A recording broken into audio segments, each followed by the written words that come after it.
إن الحمد لله نحمده ونستعينه ونستغفره ونعوذ بالله من شرور أنفسنا ومن سيئات أعمالنا من يهده الله فلا مضل له ومن يضلل فلا هادي له وأشهد أن لا إله إلا الله وحده لا شريك له وأشهد أن محمدًا عبده ورسوله أرسله بالحق بشيرا ونذيرا بين يدي الساعة من يطع الله ورسوله فقد رشد ومن يعصهما فقد غوى فإنه لا يضر الله شيئا ولا يضر إلا نفسه أما بعد فإن خير الحديث كتاب الله وخير الهدى هدى محمد صلى الله عليه وسلم وشر الأمور محدثاتها وكل محدثة بدعة وكل بدعة ضلالة وكل ضلالة في النار فأعوذ بالله من الشيطان الرجيم وعنده مفاتيح الغيب لا يعلمها إلا هو ويعلم ما في البر والبحر وما تسقط من ورقة إلا يعلمها ما من حبة في ظلمات الأرض ولا رطب ولا يابس إلا في كتاب مبين وهو الذي يتوفاكم في الليل ويعلم ما جرحتم بالنهار ثم يبعثكم فيه ليقضى أجل مسمى ثم إليه مرجعكم ثم ينبئكم بما كنتم تعملون۔ حضرات، عقیدہ ایک مسلمان کی زندگی کی اساس ہے، بنیاد ہے۔ اگر عقیدہ درست ہوتا ہے تو انسان کے تمام اعمال درست ہوتے ہیں۔ اگر عقیدہ بگڑ جائے، گڑبڑ ہو جائے تو انسان کی زندگی کے سارے اعمال زیرو ہو جاتے ہیں، ان کا کوئی فائدہ نہیں ہوتا ہے۔ سورہ انعام کی جو آیت میں نے آپ کے سامنے پڑھی، اس میں رب کریم نے یہ بتلایا ہے کہ ایک مومن کا عقیدہ یہ ہونا چاہیے کہ غیب کا سارا علم اللہ کو ہے۔ غیب کسے کہتے ہیں؟ جو انسان کے ادراک، علم، احساسات کے دائرے میں نہ آ سکے، کسی طرح انسان اس کو سمجھ نہ سکے، دیکھ نہ سکے، جان نہ سکے، اس کو غیب کہا جاتا ہے۔ انسان کی زندگی یا انسان کی جو صلاحیت ہے، صلاحیت کے حساب سے وہ کم جانتا ہے، اکثر اس کے لیے غیب ہی ہے۔ پورے عالم الغیب، آخرت غیب ہے، عالم برزخ غیب ہے، اسی دھرتی پر اکثر چیزیں انسان کے لیے غیب ہیں، وہ نہیں جانتا۔ تو اللہ نے بیان فرمایا وَعِندَهُ مَفَاتِحُ الْغَيْبِ، غیب کی ساری کنجیاں اللہ تعالیٰ کے اختیار میں ہیں، اللہ تعالیٰ کے ہاتھ میں ہیں۔ کیا مطلب ہوا؟ یعنی جتنا بھی انسین ہے، جتنا انسان جان نہیں سکتا، سمجھ نہیں سکتا ہے، سب کچھ اللہ تعالیٰ کے علم میں ہے۔ فرمایا آگے اس کی اور تشریح ہو گئی وَيَعْلَمُ مَا فِي الْبَرِّ وَالْبَحْرِ، خشکی میں، تری میں، سمندر میں، زمین پر جتنی چیزیں ہو سکتی ہیں، کیڑا مکوڑا سے لے کر کے، شجر حجر سے لے کر کے، پہاڑ، ساری چیزیں، سب کے بارے میں اللہ کو علم ہے، تفصیلی علم ہے، مکمل علم ہے۔ اس کی اور تشریح ہوئی وَمَا تَسْقُطُ مِن وَرَقَةٍ إِلَّا يَعْلَمُهَا، کسی درخت سے اگر ایک پتا بھی گرتا ہے اس کا بھی اللہ تعالیٰ کو علم ہوتا ہے۔ کسی دنیا میں جتنے درخت ہیں اور جتنے پتے ہیں، جتنے پھل ہیں، جتنے پھول ہیں، جتنی شاخیں ہیں، سب کا علم اللہ کو تفصیل کے ساتھ ہے۔ اور فرمایا خشکی میں، تری میں جتنی مخلوقات ہیں، سب کا علم اس کو اللہ کو ہے۔ ایک چیونٹیاں جتنی پائی جاتی ہیں، ان کی روزی کا نظام، ان کی چلنے کے نظام، ان کے زندہ رہنے کا نظام، مچھلیاں جتنی پائی جاتی ہیں سمندروں میں، ایک ایک کا اس کا علم ہے، اس کی نظام زندگی کا علم ہے، ان کے کھانے پینے کا علم ہے، موت و حیات کا علم ہے۔ یہ علم ہے، اتنا تفصیلی علم ہے۔ اس کے بعد اور آگے فرمایا کہ ایک دانہ بھی اگر زمین میں آپ بوتے ہیں، تاریکی ہوتی ہے، چھپا ہوا تھا دانہ، یا دانہ کہیں آپ کسی خشکی میں ڈال دیں، کسی تری میں ڈال دیں، کہا ہر چیز کو تفصیل کے ساتھ اللہ تعالیٰ نے تقدیر کتاب میں لکھ رکھا ہے۔ اس آیت میں آیت نمبر 59 میں اتنا سب کچھ اللہ نے بیان کیا. کس لیے بیان کیا ہے؟ اس لیے بیان کیا ہے تاکہ انسان اور خاص طور پر مسلمان یہ جان لیں کہ ان کی زندگی کی جتنی سرگرمیاں ہیں، ان کی جتنی زندگی کی حرکتیں ہیں، ان کی زندگی کے جتنے اعمال ہیں، زندگی میں جتنی سوچ ہے، جتنی میں جو کچھ انسان صلاحیتیں ملتی ہیں، دیکھتا ہے، چلتا ہے، سنتا ہے، جانتا ہے، پڑھتا ہے، لکھتا ہے، اچھا کرتا ہے، برا کرتا ہے، کماتا ہے، کھاتا ہے، پیتا ہے، کا سب کی تفصیلات اللہ تعالیٰ کے معلوم ہے. کوئی چیز ڈھکی چھپی نہیں ہے. اگر یہ یقین ہمارے اندر پیدا ہو جائے کہ اللہ عالم الغیب ہے، اس تفصیل کے ساتھ کہ اگر ہم ایک لفظ بولتے ہیں ما یلفظ من قول الا لدیہ رقیب عتید، ایک لفظ بھی انسان اگر بولتا ہے تو اس کو ذمہ دار فرشتے ریکارڈ کر لیتے ہیں. اگر یہ ہمارا عقیدہ بن جائے اور یہ معلوم ہو کہ ہم اللہ تعالیٰ کے سامنے کھلے ہوئے ہیں، ہماری کوئی چیز پوشیدہ نہیں ہے، حتیٰ کہ وَيَعْلَمُ خَائِنَةَ الْأَعْيُنِ وَمَا تُخْفِي الصُّدُورُ، نگاہیں اگر خیانت کرتی ہیں، دلوں میں جو ہم نے چھپا رکھا ہے، احساسات، جذبات، خیالات، امنگیں، خواہشیں، جتنی چیزیں چھپا رکھی ہیں کہ اللہ تعالیٰ اس کو بھی جانتا ہے. اگر یہ یقین ہمیں ہو جائے اور اس یقین کی بنیاد پر زندگی گزاریں تو آپ اندازہ لگائیں کہ جب اللہ کی نگہبانی ہمارے پیچھے لگی ہوئی ہے، ہر شخص کی ہر معمولی حرکتیں، ایک لفظ بولتا ہے اس کو بھی اللہ تعالیٰ دیکھتا ہے، جانتا ہے اور اس کا ریکارڈ رکھا جاتا ہے. تو بتائیے اگر صحیح معنوں میں یہ عقیدہ بن جائے کہ اللہ تعالیٰ سب کچھ جانتا ہے تو انسان کوئی غلطی کرے گا، فسق و فجور کی زندگی گزارے گا، غلط عقیدہ رکھے گا، شریعت کی مخالفت کرے گا. تو یہ اسی لیے بتایا گیا ہے. یہ کوئی اچھا یہ اللہ تعالیٰ کی جو انفارمیشن ہے قرآن کریم میں اتنی ایکوریٹ ہوتے ہیں، اتنے کامل مکمل ہوتے ہیں کہ ذرہ برابر کسی شک و شبہے کی گنجائش نہیں ہوتی ہے. انسان کا علم ترددات کا شکار ہوتا ہے، شبہات کا شکار ہوتا ہے، غفلت کا شکار ہوتا ہے، غلطی کا شکار ہوتا ہے، تمام عیب ہوتے ہیں. لیکن رب کریم کا جو علم ہے وہ بالکل پرفیکٹ ہے، ایکوریٹ ہے، ایک ذرے کی گنجائش کا سوال نہیں ہوتا ہے. اگر یہ عقیدہ ہمارا بن جائے کہ اس طرح اللہ تعالیٰ ہمارے بارے میں سب کچھ جانتا ہے، نگرانی ہو رہی ہے، تو بتائیے انسان کا مزاج کیسے بنے گا، انسان کی طبیعت کیسے بنے گی، انسان کس طرح عمل کرے گا، انسان کس طرح زندگی گزارے گا. کبھی یہ بے خوف ہو سکتا ہے، کبھی غفلت آ سکتی ہے، کبھی وہ غلط کام کر سکتا ہے. نگہبانی ہو رہی ہے اور حساب کتاب ہونے والا ہے. تو یہ ایک آیت میں آپ بتائیے اللہ کے علم غیب کے بارے میں بتا دیا گیا ہے. اس سے زیادہ تفصیل کوئی چیز ہو سکتی ہے؟ جب یہ بتا دیا ایک ذرے کا علم ہے، ایک چونٹی کا علم ہے، ایک پتے کا علم ہے اور ایک مچھلی کا علم ہے، ساری تفاصیل موجود ہیں، تو اس کے بعد کچھ بچا؟ اس کے بعد کچھ نہیں بچا. اس کے بعد صرف یہی رہ جاتا ہے، ہمارے لیے پیغام ہے، ہمارے لیے میسج ہے کہ جب اتنا اللہ تعالیٰ کی علم محیط ہے، ساری کائنات کو ذرے کو چھائے ہوئے ہے، ساری کائنات اس کے علم کے اندر موجود ہے، سب کی اس کی خبر رکھتا ہے، تو اس کے بعد نتیجہ یہ بننا چاہیے، عقیدہ یہ بننا چاہیے اور ہماری زندگی کا رخ اس طرح بننا چاہیے، ہم اپنی زندگی کا سیٹ اپ ایسے بنائیں کہ ہمارے اندر کوئی کمی نہ ہو، نیکیاں ہی نیکیاں کریں، اچھائیاں ہی اچھائیاں کریں. دوسرے پہلو دیکھیے، اگر ایک آدمی یا ایک مسلمان برائی کرتا ہے اور جانتا ہے کہ ایک چیزیں اللہ تعالیٰ دیکھتا ہے اور اس کا حساب کتاب ہونے والا ہے، تو اس کی زندگی پر اس کا اثر کیسے مرتب ہونا چاہیے؟ کیا غفلت کا شکار ہونا چاہیے؟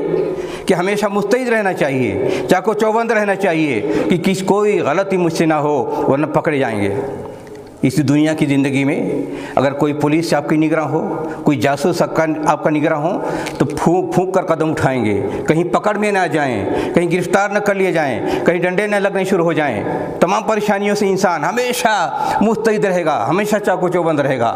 یہ کیا ہے؟ ان کی حیثیت کیا ہے اللہ کے علم کے مقابلے میں؟ وہاں جتنا اللہ تعالیٰ کے علم محیط ہے اور انسان کی ہر ڈھکی چھپی کو جانتا ہے.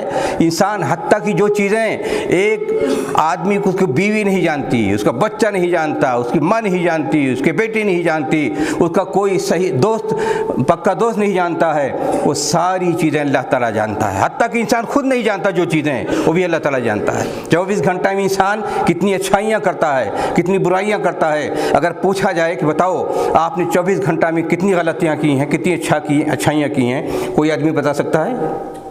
لیکن اللہ تعالیٰ کے ہاں ہر چیز کا ریکارڈ موجود ہے۔ ایک کسی سیکنڈ میں آپ نے غفلت میں، بھول میں، جان بوجھ کر کے دوسرے کے بہکاوے میں، لالچ میں، ڈر میں، کسی ناحیے سے، کسی جذبے میں، کسی حالت میں اگر کوئی آپ نے غلط کام کیا ہے، سب کچھ ریکارڈ میں موجود ہے۔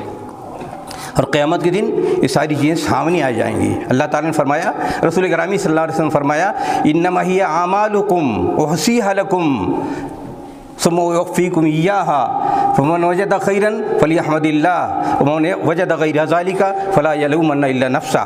کہا جو تمہارے اعمال ہیں نا، اسی کو ہم پورا مکمل طور پر جوڑ کے رکھتے ہیں، شمار کر کے رکھتے ہیں اپنے فرشتوں کے ذریعے، اور پھر اس کو تم کو پورا قیامت کے دن بدلہ دے لیا جائے گا، سامنے پیش کر دیا جائے گا کہ دیکھو یہ تمہارے پاس تم نے کیا ہے، یہ تم نے انجام دیا ہے دنیا میں، یہ اچھائیاں کی ہیں، برائیاں کی ہیں۔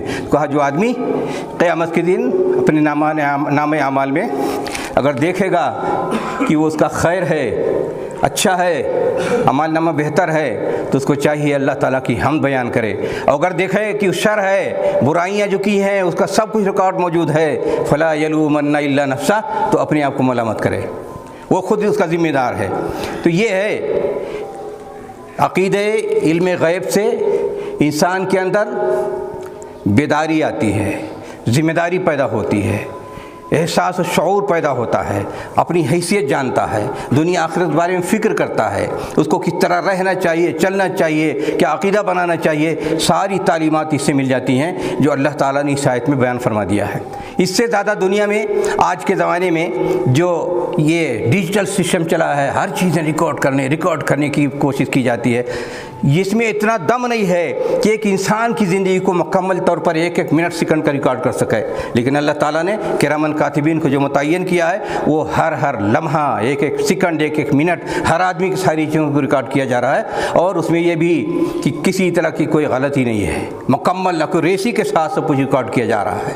اب بتائیے اگر یہ صورتحال موجود ہے اور آپ کو یقین ہے، اذعان ہے کہ یہ صورتحال موجود ہے، اللہ تعالیٰ نے یہ نظام بنا رکھا ہے ریکارڈ کرنے کا انسان کے اچھے برے کا، اور اس کو پیش کیا جائے گا، تو اس سے ڈر پیدا ہونا چاہیے طبیعت میں کہ نہیں؟ انسان کے فکر و خیال میں، انسان کی طبیعت میں ڈر پیدا ہونا چاہیے، خوف الہی۔ اللہ تعالیٰ خوف اسی چیز سے پیدا ہوتا ہے۔ خوف کس سے پیدا ہوتا ہے؟ جو گہرائی کے ساتھ انسان کے اندر خوف پیدا ہو جائے کہ اس کے بارے میں ہمیں پوچھا جائے گا، اس کی سزا مل سکتی ہے، اس کا جزا مل سکتا ہے، اور اس کو مکمل طور پر انسان شعور و اذعان کے ساتھ اپنے دل و دماغ میں بٹھا لے، تو ہی سب سے بڑا خوف ہے۔ اور اسی لیے اللہ تعالیٰ نے اس اپنے کلام پاک میں اس زور کے ساتھ، اس تفصیل کے ساتھ بیان کر دیا ہے، اس سے مکمل طور پر یہ علم دے دیا ہے آپ کو کہ دیکھیے اللہ کا علم غیب کیا ہے، اس کو کسے کہتے ہیں۔ یہ تو غیب کی بات ہو گئی جس کے اندر نگرانی، جس کے اندر خوف، جس کے اندر جزا، جس کے اندر سزا کی ساری بات گویا بتا دی گئی ہے کہ آپ اللہ تعالیٰ کو اس ناحیے سے جانیے، مانیے۔ اس طرح وہ ساری دنیا کی نگرانی کر رہا ہے، اس کا علم ہر طرف محیط ہے، اور شروع سے تھا آخر تک رہے گا، اس میں کوئی کمی نہیں ہے، مکمل طور پر ایکوریٹ علم ہے، اور اسی علم کی بنیاد پر ہر آدمی کے ذرہ ذرہ کے اچھے برے کے اس کے یہاں ریکارڈ موجود ہے، حساب کتاب ہونے والا ہے۔ یہ ہوتا ہے، یہ ہے میسج اس آیت کا، یہ ہے پیغام اس آیت کا، اور اس کو صحیح ڈھنگ سے سمجھ لیں، جان لیں، تو اس سے بڑا سبق کوئی نہیں ہے، اور اس سے بڑی بصیرت کوئی نہیں ہے، اور اس سے بڑا فہم کوئی نہیں ہے۔ اس کے بعد چلیے آیت نمبر 60 میں اللہ نے بیان فرمایا، وَهُوَ الَّذِي يَتَوَفَّاكُم فِي اللَّيْلِ وَيَعْلَمُ مَا جَرَحْتُم بِالنَّهَارِ۔ اب زندگی کی بات کی جا رہی ہے، غیب کی بات ہوئی، اب حاضر زندگی میں جو کچھ بیت رہی ہے اس کے بارے میں بات کی جا رہی ہے۔ فرمایا اللہ تعالیٰ نے، رات جب آتی ہے، آپ کو نیند آتی ہے، اس نیند کو اللہ تعالیٰ نے بیان فرمایا، یہ گویا آپ کی زندگی کی بساط لپیٹ دی جاتی ہے۔ آپ جب زندہ ہیں، جب آپ جاگ رہے ہوتے ہیں، آپ کی حرکت و برکت ہے، بھاگ دوڑ رہے ہیں، لیکن جب سب سو جاتے ہیں تو اس کی حرکت رہ جاتی ہے، کوئی سرگرمی رہ جاتی ہے، تو اس کو اللہ تعالیٰ نے وفات تعبیر کیا کہ وہ آپ کو رات میں وفات دے دیتا ہے، یعنی آپ معطل ہو جاتی ہے زندگی، سب سو جاتے ہیں، کوئی کسی طرح کی سرگرمی نہیں رہ جاتی ہے، تو اس کو اللہ تعالیٰ نے وفات دیا۔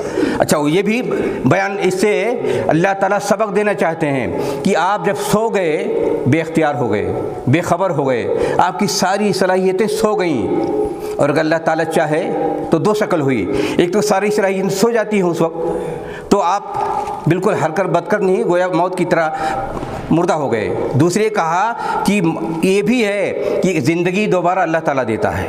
جب آپ سو گئے اور آپ کا کوئی اختیار نہیں رہ گیا, ساری صلاحیتیں ڈیڈ ہو چکی ہیں اس وقت, تو دوبارہ جو زندہ کرتا ہے اللہ تعالیٰ, نیند سے اٹھے تو اس کو گویا زندگی اللہ تعالیٰ نے دوبارہ دی ہے. موت کو یہاں جس طرح بیان کیا ہے کہ آپ کیا سمجھتے ہیں زندگی کو, کہا جب سو گئے وہ بھی موت ہی ہے, اور وہ اس وقت کوئی اختیار نہیں ہوتا ہے. بس اوقات انسان سو جاتا ہے اور زندگی سے چلا جاتا ہے, اٹھانے والے اٹھاتے رہتے نہیں اٹھتا. تو سونے والے بھی اگر سو گئے, اللہ کی مشیت نہ ہو کہ دوبارہ زندہ ہو, تو ختم ہے انسان کی زندگی. تو دو شکل میں کہ آپ کی ساری سرگرمیاں جب سو جاتے ہیں تو معطل ہو جاتی ہے, وہ بھی موت کی ایک ہی حیثیت ہے. اور دوسری شکل یہ کہ اگر اللہ تعالیٰ کی مشیت نہ ہو اٹھانے کی تو آپ نہیں اٹھ سکتے ہیں. سو گئے تو سو گئے, ختم ہو گئے.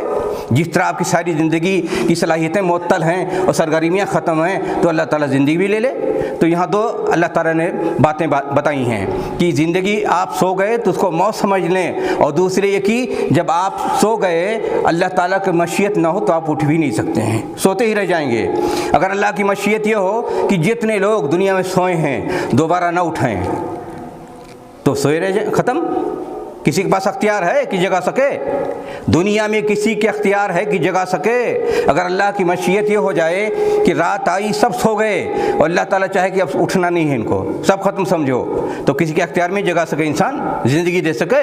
تو یہ میسج دینا چاہتا اللہ کہ زندگی اللہ کے اختیار میں ہے, چاہے تو سونے میں آپ کو ختم کر دے, چاہے پھر جگا دے آپ کو.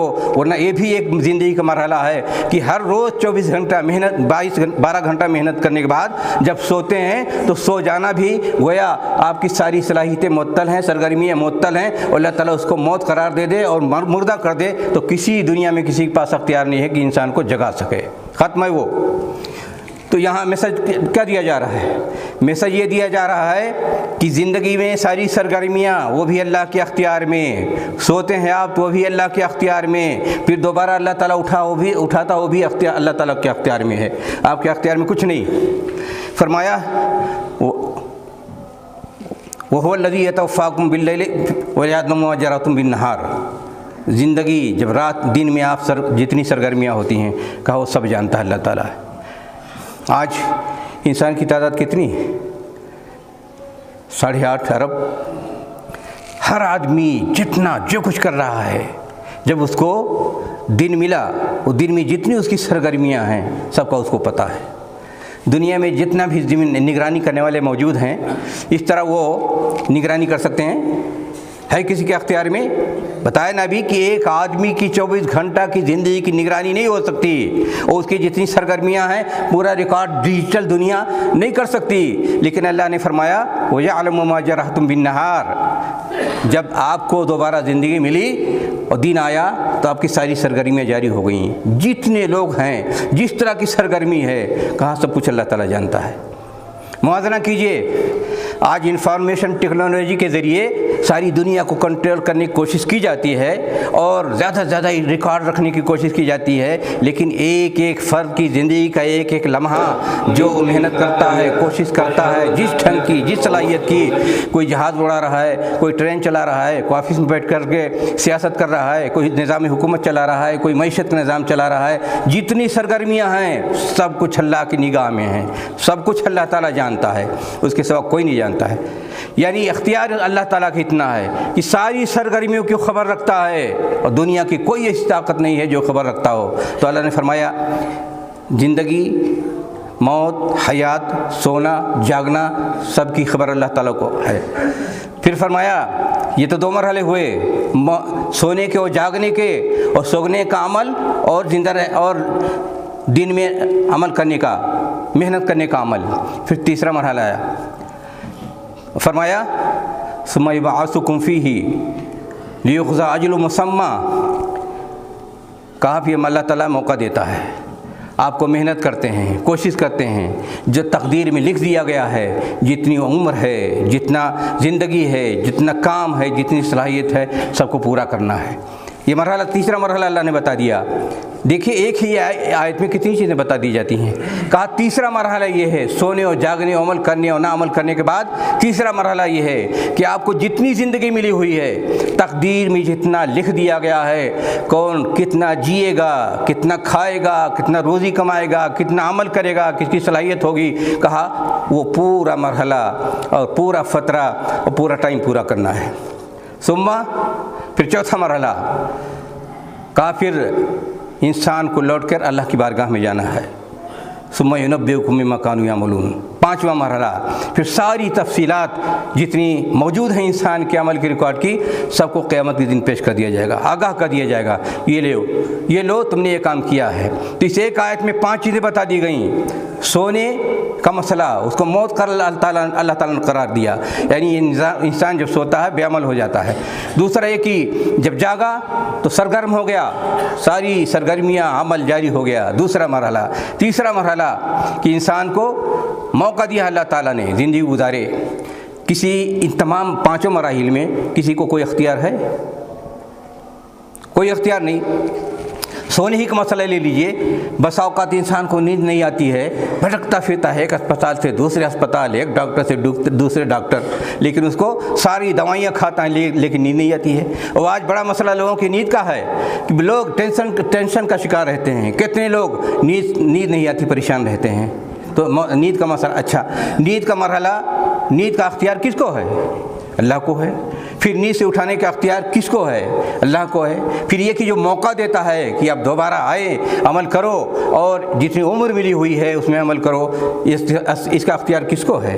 پھر یہ کہ زندگی ختم ہو جاتی ہے، اللہ کی بارگاہ میں جانا ہے، اس کا اختیار کس کے پاس ہے؟ پھر یہ کہ جو کچھ کیا آپ نے ساری تفصیلات عمل نامہ آپ کے سامنے پیش کر دیا جائے گا اور بتا دیا جائے گا کہ دیکھو یہ تمہارا عمل تھا، یہ کرتے رہے۔ 5 مراحل جس آیت میں بیان کیے گئے، اور ہر چیز کا اختیار صرف اللہ کو ہے۔ اب یہ آپ کا عقیدہ، ایک مسلمان کا، ایک انسان کا عقیدہ کیسے بننا چاہیے؟ عقیدہ یہ بننا چاہیے جب سارا اختیار اللہ کی ہاتھ میں ہے تو ہمیں اسی طرح زندگی گزارنا چاہیے جس طرح اللہ تعالیٰ نے حکم دیا ہے۔ کمائیں تو حلال کمائیں، فرائض و واجبات ادا کریں، بدعت نہ کریں، شرک نہ کریں، ایک اچھا انسان بننے کی کوشش کریں، اپنے کسی قول و فعل سے شریعت کی مخالفت نہیں ہونی چاہیے، اور ہر طرح ہماری ساری کوشش یہ ہونی چاہیے کہ رب کریم کو ہم خوش کر لے جائیں۔ انسان کی زندگی کا حاصل کیا ہے؟ انسان کی رب اوزعنی ان اشکر نعمتک التی انعمت علی وعلی والدی وان اعمل صالحا ترضاه۔ کیا ہوتا ہے؟ ساری زندگی کی محنت کا حاصل یہ ہوتا ہے کہ رب کریم ہمارا ہم سے راضی ہو جائے، یہی ہے۔ تو یہ 5 مراحل جو اللہ تعالیٰ نے بیان فرمائے کہ سب کچھ اللہ کے اختیار میں ہے، لہٰذا ہمیں وہ کام کرنا چاہیے جو اللہ تعالیٰ کی خوشنودی کا باعث ہو، اللہ تعالیٰ ہمارے عمل سے خوش ہو جائے، ہمارے اعمال کو قبول فرما لے، ہم سے راضی، ہم سے ناراض نہ ہو۔ انسان کی زندگی کا سب سے 2 لفظ کی کہانی ہوتی ہے، یا اس طرح زندگی گزاریے کہ اللہ تعالیٰ خوش ہو جائے، یا اس طرح زندگی گزاریے کہ اللہ تعالیٰ تم سے ناخوش ہو جائے۔ یہ 2 آیتوں میں اللہ تعالیٰ نے انسان کو تفصیل کے ساتھ بیان کیا۔ قل هو القاہر، آگے فرمایا کہ سب کچھ اللہ تعالیٰ کے اختیار میں ہے۔ قہر کسے کہتے ہیں؟ قہر کا مطلب یہ ہوتا ہے کہ پوری طاقت کے ساتھ کسی چیز پر مکمل طور پر جو انسان غلبہ ہو۔ ساری مخلوقات کو اللہ نے پیدا کیا، انسان، جن اور جتنی دوسری مخلوقات ہیں، کہا سب کچھ اللہ تعالیٰ کے اختیار میں ہے، مکمل طور پر اختیار میں ہے، کوئی چیز ذرہ برابر بھی اس کے اختیار سے باہر نہیں ہے۔ قل هو القاہر فوق عبادہ، اللہ تعالیٰ ہی کے اختیار میں سب کچھ ہے۔ سب خاص طور پر بندوں کے اوپر اللہ تعالیٰ نے جو موقع دیا ہے، اچھا کریں یا برا کریں، کہا سب کچھ اس کے باوجود اس کے اختیار میں ہے۔ انسان کو جو اختیار ملا ہوا ہے اچھا برا کرنے کا، کہا وہ بھی اللہ تعالیٰ نے دیا ہے، اس کے اختیار سے باہر نہیں ہے۔ اللہ تعالیٰ نے فرمایا کہ اس نے تمہاری حفاظت کے لیے فرشتے بھیج رکھے ہیں، یرسل علیکم حفظہ۔ حفظہ کیا ہے؟ یہ زندگی اتنی آسانی سے جو کٹ جاتی ہے، ایک مسئلہ یہ بھی ہے کہ اللہ کے فرشتے اگر حفاظت کے لیے یہاں موجود نہ ہوتے تو انسان زندگی نہیں گزار سکتا تھا۔ اور اللہ کی حفاظت کے فرشتے نیکیاں برائیاں لکھتے ہیں، کرامن کاتبین، پھر انسان کی حفاظت کے لیے ہیں۔ حفاظت ہو رہی ہے انسان کی، دشمن سے حفاظت ہو رہی ہے،